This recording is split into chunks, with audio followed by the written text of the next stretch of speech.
Comme convenu, je vous avais promis que je vais recevoir pour vous un éminent journaliste, un intègre, du nom de Babila Keita, pour parler d'une situation qui fait couler beaucoup d'encre et de salive. Hein. Vous savez, le dossier patrimoine bâti. Donc, il s'agit du présumé détournement par l'ancien DG du patrimoine bâti, Mohamed Doussou Traoré. Je dis bien présumé détournement, puisque les faits ne sont pas encore jugés. Donc, pour cerner le contour de cette situation, j'ai jugé nécessaire d'inviter un des journalistes les plus intègres de la Guinée, courageux, tenace, donc qui a déjà fait un écrit sur cette situation. Et son écrit là a suscité beaucoup de mouvements au niveau même de Mohamed V. Donc, pour toutes les interrogations, pour toutes les questions que nous avons, notre frère va essayer de nous éclairer un peu de cette situation. Donc, connecter et partager. Il sera la personne vraiment principale sur la page parce que je veux pas qu'on l'interrompe, je veux pas que chacun se dit que c'est mon tour. Non, c'est lui notre invité principal aujourd'hui. Quand il finira son exposé, si vous avez des questions, vous serez vraiment la bienvenue de poser des questions et de monter lui demander des questions. OK? Donc, la contradiction, le débat contradictoire n'est pas l'ordre du jour aujourd'hui. Nous avons notre invité spécial qui prendra la parole et qui va nous éclairer plus sur le dossier patrimoine bâti. Aujourd'hui, nous serons plus consacrés sur ce dossier-là. Bonsoir mon frère, comment ça va? Tu vas bien? Bonsoir ma sœur, je vais très bien. Bonsoir à vous, bonsoir à tous ceux qui sont sur votre live, qui vous suivent au quotidien pour parler de la Guinée dans son ensemble, sous la conduite du CNRD depuis maintenant plus de 3 ans. Vous êtes très active avec d'autres compatriotes guinéens établis en Guinée et à l'étranger, qui se battent pour la cause de notre pays, pour le bien-être de l'ensemble des Guinéens. Je voudrais vous rendre hommage, n'est-ce pas, cet après-midi pour cet engagement patriotique, pour, n'est-ce pas, votre détermination, pour votre attachement à la vérité et surtout pour la dignité que vous incarnez dans ce combat. Le sujet du jour sera sur le dossier de Mohamed Traoré par rapport à patrimoine bâti. Est-ce que tu peux nous dire qu'est-ce qu'on reproche à Mohamed Traoré?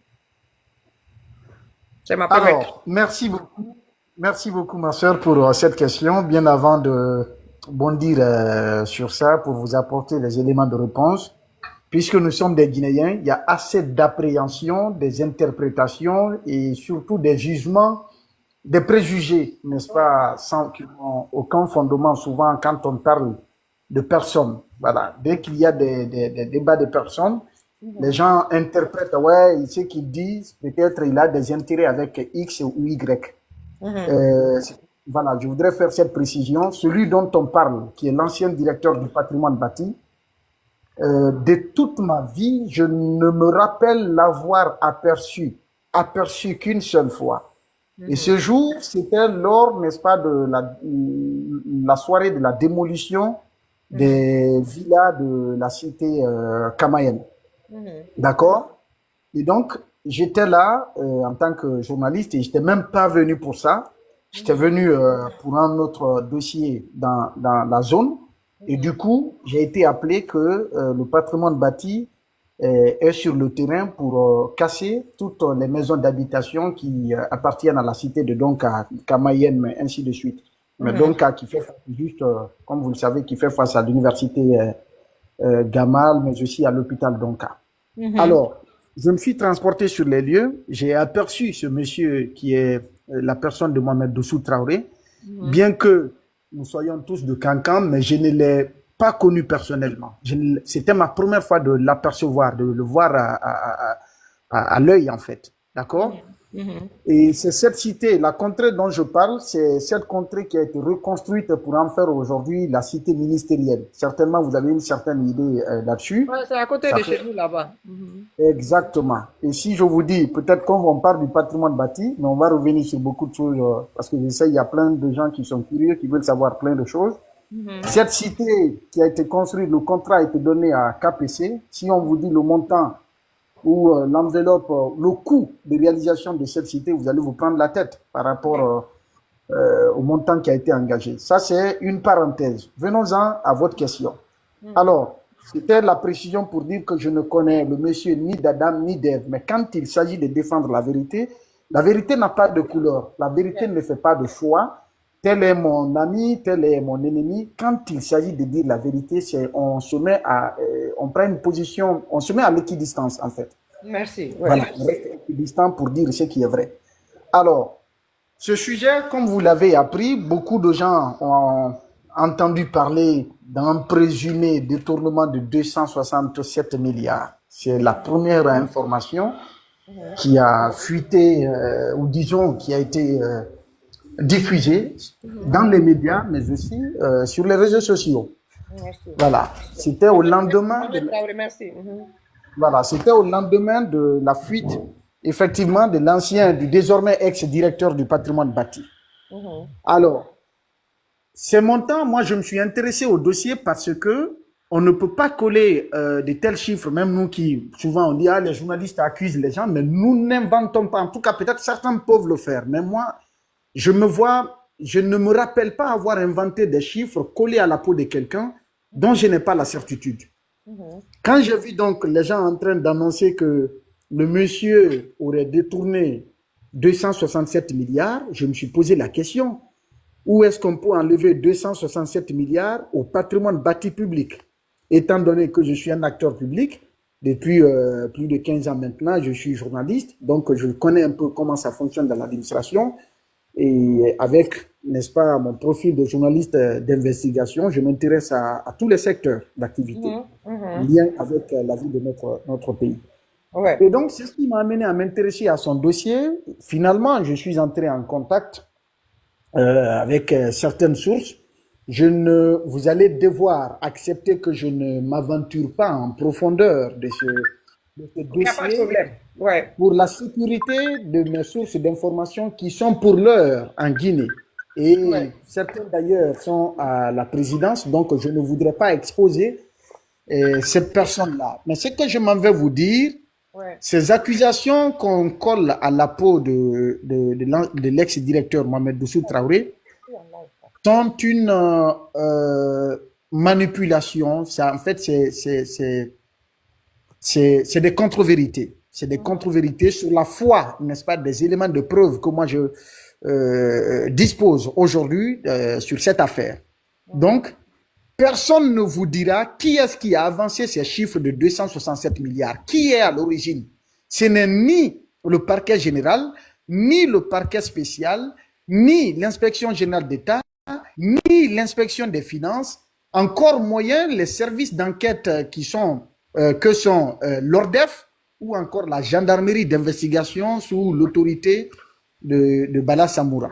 Donc, aucun de ces services n'a eu à faire une communication officielle pour dire qu'il y a eu un présumé détournement de 267 milliards au niveau du patrimoine bâti. Alors, d'où vient cette information? D'où vient cette rumeur? D'où vient cette spéculation? C'est là que je me pose la question parce que je ne connais pas l'origine.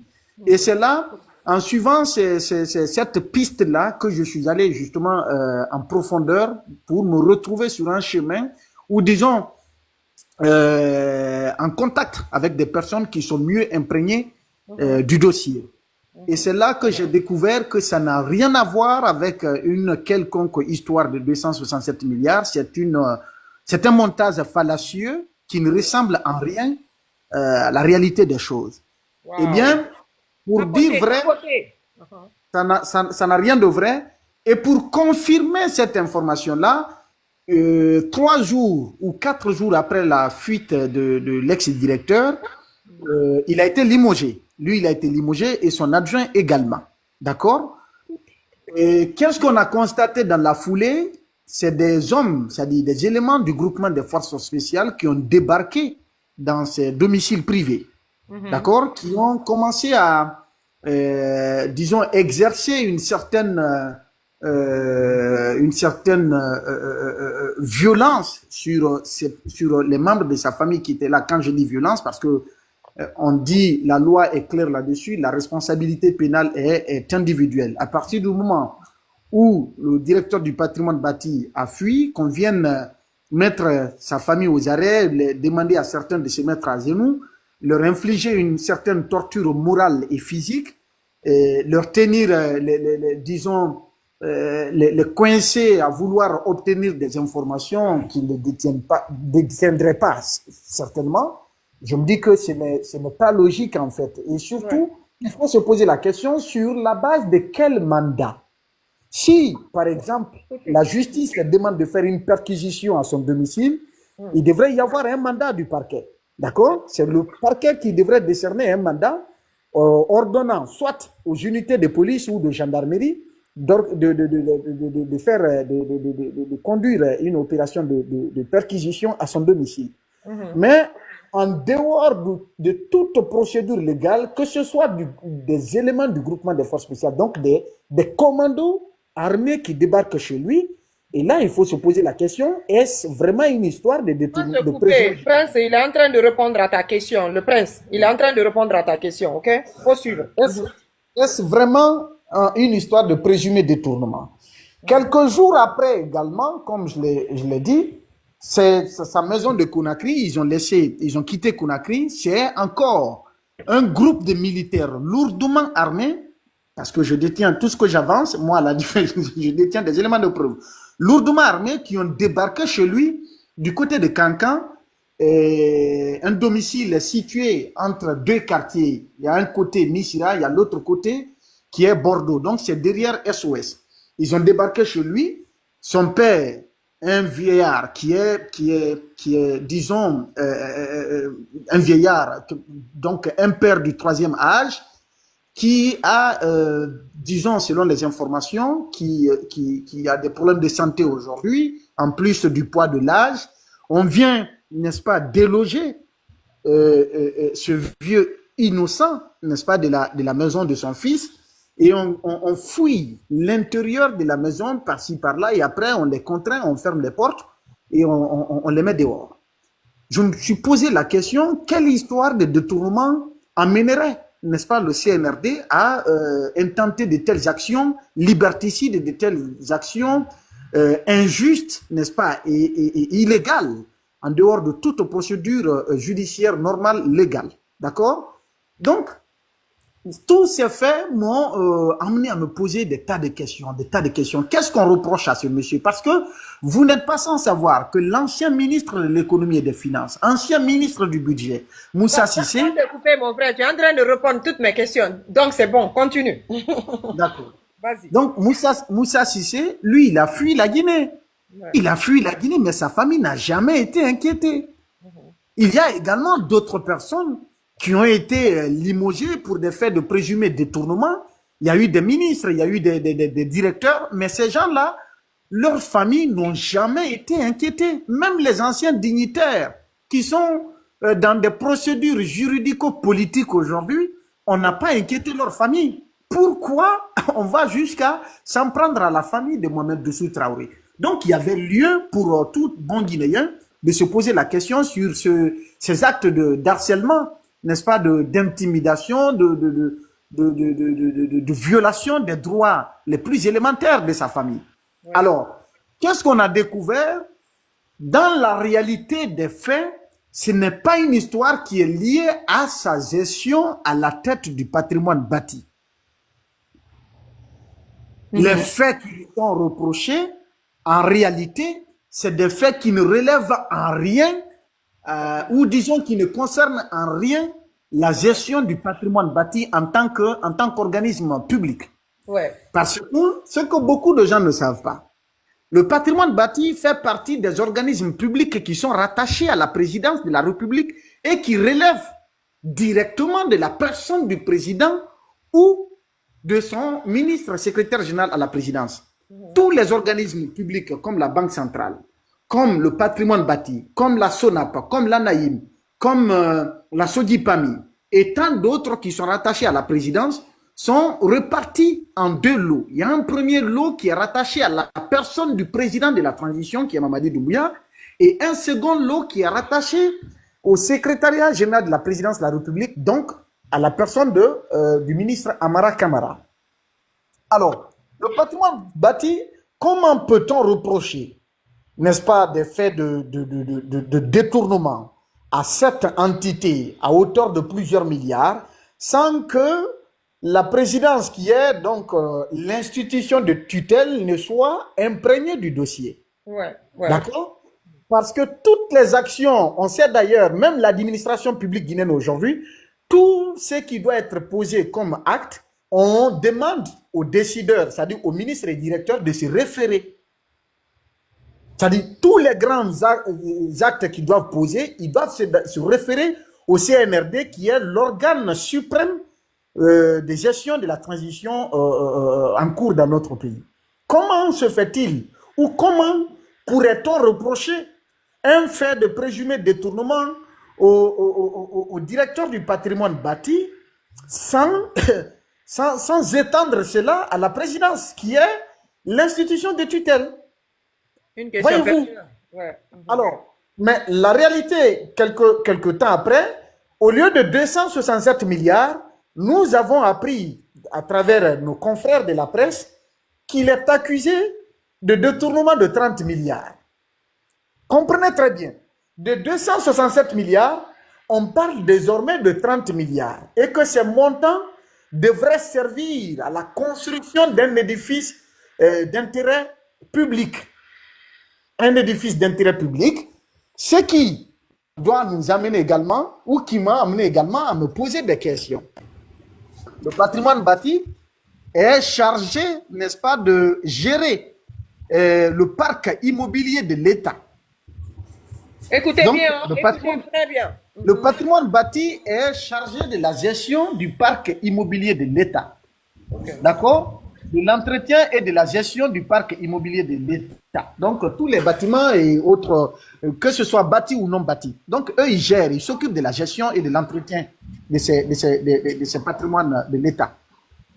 En quoi on peut amener le patrimoine bâti à s'occuper de la construction d'un édifice public? Pourquoi? En vertu de quelle loi on va amener le patrimoine bâti à s'occuper de la gestion d'un édifice public quelconque? Parce que s'il s'agit d'infrastructures, il y a le ministère des infrastructures qui est là pour construire des infrastructures publiques, notamment des routes. S'il s'agit d'un bâtiment quelconque qui doit être... Tous les départements ministériels ont quand même leur régie d'investissement, le titre 5, c'est-à-dire du budget de l'État, qui est l'investissement. Chaque département ministériel a son titre 5, c'est-à-dire a un budget, a une ligne budgétaire dédiée, n'est-ce pas, aux investissements. Alors, si le ministère de la Jeunesse doit construire des édifices, le ministère de la Jeunesse a ses lignes de crédit destinées à la construction des édifices qui doivent servir au ministère de la Jeunesse. Si c'est le ministère de la Santé, la construction des hôpitaux ou des centres de santé revient au ministère de la Santé. Si c'est la construction des maisons des jeunes, ça revient au ministère de la Jeunesse et des Sports. D'accord? Si c'est, quel que soit, il y a des départements dans le domaine desquels relève la construction d'un certain nombre d'édifices publics. Alors, il faut se poser la question, quel est l'édifice public dont la construction a été confiée au patrimoine bâti? Parce qu'il y a deux faits. On parle du directeur du patrimoine bâti et on parle aussi, également du patrimoine bâti en tant qu'organisme. Donc, les faits de détournement dont on parle, est-ce que c'est dans le cadre de la gestion du patrimoine bâti ou bien c'est parce que il a des proximités avec les acteurs étatiques du CNRD qui l'ont confié des gestions? Parce que Babila peut agir en tant que journaliste. Je parle aujourd'hui en tant que journaliste. Bien que je sois journaliste du groupe Adafo Média, je ne suis pas en train de parler au nom du groupe Adafo Média. Je ne sais pas si vous comprenez. Babila prend la parole à titre individuel et privé en tant que journaliste, mais pas au nom, n'est-ce pas, de l'organe qui l'emploie. Donc, les faits qui sont reprochés, la construction qui a été confiée au directeur du patrimoine bâti, est-ce que c'est un projet qui a été confié au patrimoine bâti ou bien c'est un projet qui lui a été confié personnellement de s'occuper de la gestion? Parce que si c'est confié au patrimoine bâti, le directeur n'a même pas besoin de descendre sur le terrain. Il a des services techniques qui doivent s'occuper de la réalisation de ça. Ouais. Mais pourquoi c'est sa personne physique individuelle qui est concernée, qui est pointée du doigt par rapport à un fait présumé de détournement de 30 milliards pour la construction d'un édifice public? Si cet édifice public, par exemple, relève du domaine de la santé, pourquoi on n'a pas confié les travaux au ministère de la Santé? Ouais. Si l'édifice public dont on parle relève, doit servir à la jeunesse, pourquoi on n'a pas confié le projet au ministère de la Jeunesse? Si ça concerne le ministère des Infrastructures, pourquoi on n'a pas confié le travail au ministère des Infrastructures?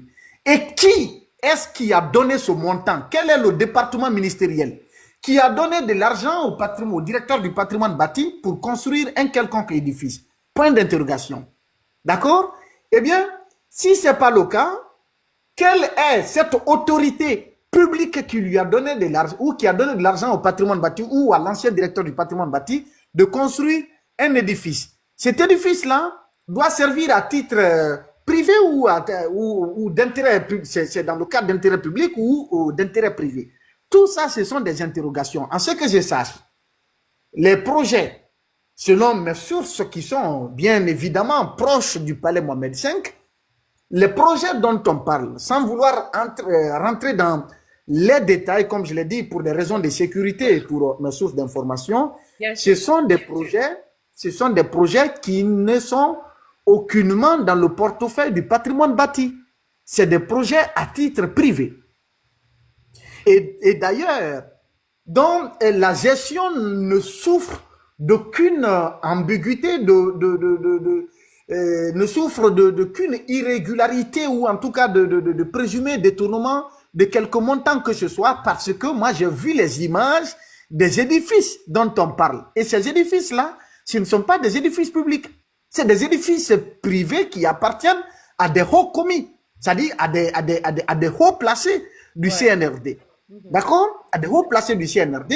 Et les montants qui ont été décaissés pour servir à la construction, eh bien, il faut se poser la question d'où viennent ces montants-là. Parce que ce n'est pas, ça n'a pas été retiré sur la ligne budgétaire du ministère de la Santé, ni encore du ministère de la Jeunesse, encore quoi d'autre?